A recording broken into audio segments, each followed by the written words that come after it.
Hello, I'm Sarah from Truth, Lies, Betrayal. Welcome to Horror After Dark. Turn down the lights, keep an open mind, and prepare for tonight's nightmare.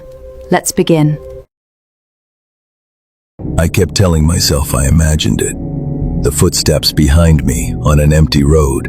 The shadow standing in my doorway that vanished whenever I turned on the light. The feeling that someone was watching me from inside my own house. I blamed exhaustion, long shifts, stress. Then my daughter started talking to someone I couldn't see. She called it the tall one who doesn't blink. That's when I remembered the woman I saw standing alone beside a deserted Tennessee highway 3 nights earlier. She never asked for help. She never spoke a single word. She only stared. At the time, I thought I left her behind when I drove away. I was wrong, because whatever was standing on that road that night didn't stay there. It came home with me. Dana Mercer had spent nearly 12 hours on her feet. By the time she clocked out of the small regional hospital outside Nashville, the parking lot was nearly empty. Most of the day staff had already gone home, and the few cars that remained belonged to exhausted nurses finishing overnight shifts. She checked her phone, 11:47 p.m. Her husband was away on a construction project for the week, which meant her 7-year-old daughter, Lily, was staying with Dana's sister until morning. Normally, Dana would take the interstate home. That night, she chose a different route, a shortcut. At least, that's what the GPS claimed. The road cut through a stretch of rural Tennessee where the forests seemed endless. No gas stations, no restaurants, no houses, just long strips of cracked asphalt winding through darkness. The farther she drove, the quieter everything became. No passing cars, no headlights, nothing. Only the hum of the engine and the occasional sweep of tree shadows across the windshield. Dana wasn't easily frightened. Years working in emergency rooms had shown her things far worse than anything people imagined existed in the dark. But around midnight, a strange uneasiness settled over her. The feeling was subtle at first, like being watched. She glanced in her rearview mirror. Nothing, just darkness. A few minutes later, she noticed something ahead. A figure, standing near the shoulder of the road. Dana instinctively eased her foot off the accelerator.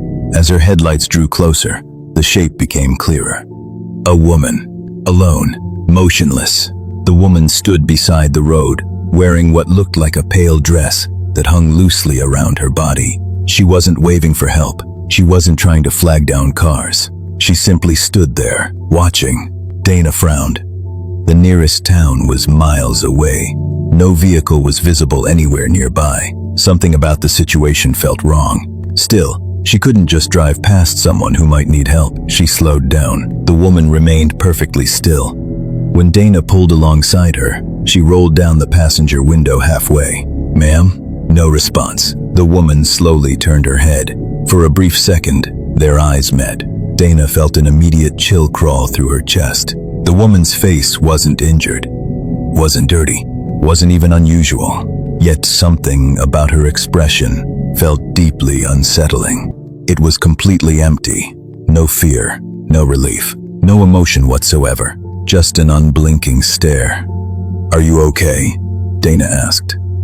Nothing. The woman continued staring. Seconds passed. Neither of them spoke. Then Dana noticed something strange. The woman wasn't looking at her. She was looking past her, toward the back seat of the car. A sudden wave of discomfort hit Dana. Without another word, she rolled up the window and pressed the accelerator. The woman disappeared behind her.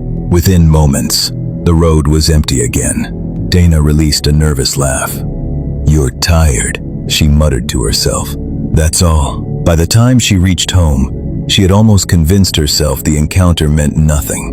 Her house sat in a quiet suburban neighborhood outside Franklin. Identical homes lined both sides of the street. Porch lights glowed softly. Everything looked normal, safe, exactly the way she liked it. She parked in the driveway and walked inside. The familiar smell of home instantly eased her nerves. For a moment, the woman on the roadside felt like a distant memory. Dana showered, made tea, watched television for half an hour, then went to bed. The first night passed without incident. The second day felt normal too. Work was busy. Patients came and went. Life continued. By evening, Dana had almost forgotten the encounter completely. Then she found her kitchen chair. It was sitting in the middle of the living room. She stared at it, confused. She was certain it hadn't been there when she left that morning. At first, she assumed Lily had moved it. Children did strange things all the time. She shrugged and carried it back. The following morning, she found it there again. The exact same position, the exact same angle. This time she asked her daughter, "Lily, did you move the chair yesterday?" Lily looked up from her cereal. "No." "Are you sure?" "Yes." Dana smiled. Kids lied about small things constantly. She didn't think much of it, but later that night, something else happened. She woke up around 3 in the morning. The house was silent. At first, she wasn't sure what had awakened her. Then she heard it. A sound downstairs. A single footstep. Creak. Dana sat upright. Her pulse quickened. Another footstep followed. Slow. Measured. Someone was walking through the house. She immediately grabbed her phone. No missed calls. No alerts. Nothing. The footsteps stopped. Silence returned. After several minutes, she forced herself out of bed. Every light downstairs remained off. The doors were locked. The windows were secure. No sign of an intruder. Eventually, she convinced herself. The noises came from the house settling. Old homes creaked. Wood expanded. It happened. Still, she struggled to fall asleep afterward. The next evening brought something stranger. Dana entered the upstairs bathroom after work and stopped abruptly. The mirror was covered in condensation. She stared at it, confused. Nobody had taken a shower. The room felt cool. Yet the glass looked as though someone had breathed against it repeatedly. Slowly, recently, a knot formed in her stomach. She wiped the mirror clean, told herself there was a logical explanation. Then she noticed the smell. Wet earth, fresh soil, like dirt after heavy rain. The odor lingered throughout the bathroom. Dana searched everywhere. The sink, the vents, the laundry basket. Nothing explained it. By the 4th day, exhaustion was beginning to catch up with her. The strange incidents were minor, individually meaningless, but together they formed a pattern she couldn't ignore. Something felt wrong inside the house. She just couldn't explain what. That evening, Lily was drawing pictures at the dining room table. Dana glanced over while preparing dinner. "What are you drawing?" Lily smiled. "My friend." Dana looked closer. The drawing showed a tall figure standing beside a little girl. The figure was unusually thin. Its arms stretched, almost, to the ground. There was no mouth. Only 2 dark circles where eyes should be. A chill ran through Dana. "Who's that?" "The tall one." Dana laughed nervously. "The tall one?" Lily nodded. "He comes into my room sometimes." The smile vanished from Dana's face. "What do you mean?" "He just stands there." Dana set down the knife she was holding. "Lily," the girl continued coloring. "He doesn't talk much." "Who doesn't?" "The tall one." Dana's heart began pounding. "Sweetheart, is this an imaginary friend?" Lily shrugged. "I don't think so." The room suddenly felt colder. "Why not?" Her daughter looked up. For the first time all evening, she seemed genuinely confused by the question. Because to Lily, the answer was obvious. He isn't imaginary. Lily pointed toward the second-floor staircase. He was standing there a minute ago. And before Dana could respond, her daughter quietly added, "He doesn't blink." Dana didn't move. For several seconds, she simply stared at her daughter. The kitchen suddenly felt smaller, colder. "Who was standing there?" she asked quietly. Lily looked back toward the staircase. "The tall one." Dana turned immediately. The staircase was empty. Nothing stood there. No shadow, no figure, nothing except darkness, stretching toward the second floor. When she looked back, Lily had already returned to coloring, as if the conversation had never happened. That night, Dana barely slept. Every sound in the house kept her awake. The creak of floorboards, the hum of the air conditioner, the occasional rustle outside. Around 2:30 a.m., she finally drifted off. Then came the noise. 3 slow footsteps. Above her, Dana's eyes snapped open. Someone was walking upstairs. She immediately looked at the baby monitor camera she still used to keep an eye on Lily's room. The screen showed only darkness, then static. A burst of distortion flashed across the monitor. The image disappeared for a second. When it returned, Dana froze. A tall shadow stood beside Lily's bed. Her heart nearly stopped. The figure appeared impossibly thin, its head tilted slightly toward the sleeping child. Dana jumped from bed and ran upstairs. She pushed open Lily's bedroom door. Nothing. The room was empty. Lily slept peacefully beneath her blanket. The shadow was gone. Dana checked every room in the house. Every closet. Every window. Nothing. By morning, she had convinced herself exhaustion was causing her imagination to spiral. But later that afternoon, something happened that she couldn't explain away. Lily came home from school unusually quiet. She barely touched her dinner. When Dana asked if something was wrong, her daughter simply rolled up her sleeve. Small bruises covered her arm, not severe, but strange. They formed a pattern, almost like fingerprints. Dana's stomach tightened.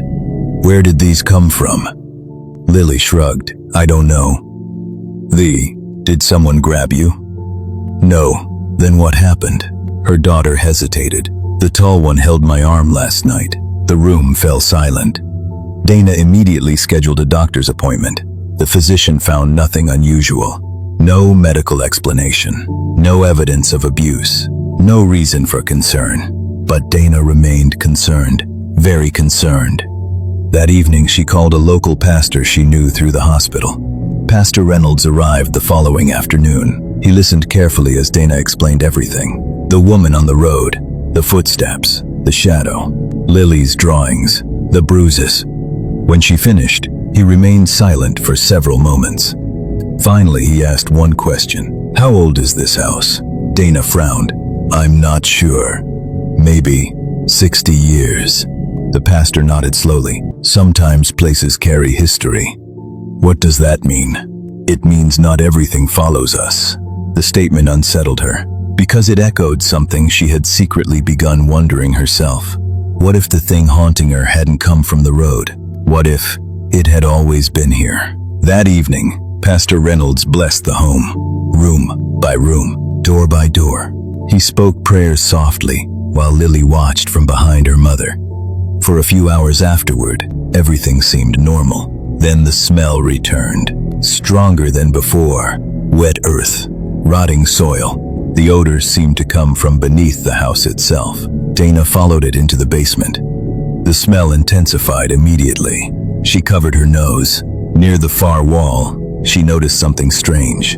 The concrete floor looked uneven, as though part of it had been repaired years earlier. She knelt down, running her hand across the surface. A section near the corner felt different from the rest, almost hollow. That night, she couldn't stop thinking about it. The next morning, she hired a contractor to inspect the basement. 2 days later, he returned with equipment. After several hours of inspection, he delivered unsettling news. There was an empty space beneath part of the foundation, a hidden cavity. Dana stared at him. How is that possible? Older homes sometimes have sealed sections. What was down there? The contractor shook his head. No idea. By late afternoon, a small opening had been created. The smell of damp earth rushed out immediately. Everyone noticed it. Dana aimed a flashlight into the darkness. What she saw made her blood run cold. Objects, old objects, buried beneath the house. Rusted religious symbols, broken glass, animal bones, fragments of handwritten pages too damaged to read. And in the center sat something wrapped in rotting cloth. Nobody touched it. The contractor suggested contacting local authorities. Dana agreed. That night, however, she couldn't resist looking through old county records online. Hour after hour she searched. Property history, land ownership, archived newspaper reports. Then she found it. A brief article from nearly 80 years earlier. The land where her neighborhood now stood had once belonged to an isolated family living far from town. According to the article, neighbors reported strange gatherings on the property. Unusual rituals, disappearances of livestock, whispers about things seen in the woods after dark. Then, one winter night, the entire family vanished. No explanation was ever discovered. The property remained abandoned for decades. Dana stared at the screen. Her pulse quickened. A horrifying realization began forming. Maybe the woman on the roadside wasn't the beginning. Maybe she had simply been a warning. A warning she failed to understand. Near midnight, Dana finally closed her laptop. Exhausted, terrified, she walked upstairs to check on Lily. The bedroom door was slightly open. A faint light from the hallway spilled inside. Dana pushed the door wider. Lily was awake, sitting upright in bed, staring toward the corner of the room. Dana's heart skipped. "Sweetheart." Lily didn't answer. She continued staring. Slowly, Dana followed her gaze. The corner appeared empty, yet every instinct in her body screamed otherwise. "What are you looking at?" Lily finally spoke. Her voice was barely above a whisper. "He's here." Dana felt panic rising. "Who?" "The tall one." A cold chill swept through the room. Then Lily said something that Dana would remember for the rest of her life. Something far worse than anything she had heard before. Without taking her eyes off the corner, she whispered, "He says he remembers you." Dana's blood turned to ice. Because she had never told Lily about the woman on the highway, never mentioned the strange encounter, never described the fear she felt that night. Yet somehow, whatever was standing in that room knew. And for the first time since this nightmare began, Dana realized something terrifying. This wasn't random. It wasn't haunting the house. It wasn't haunting her daughter. It wanted her.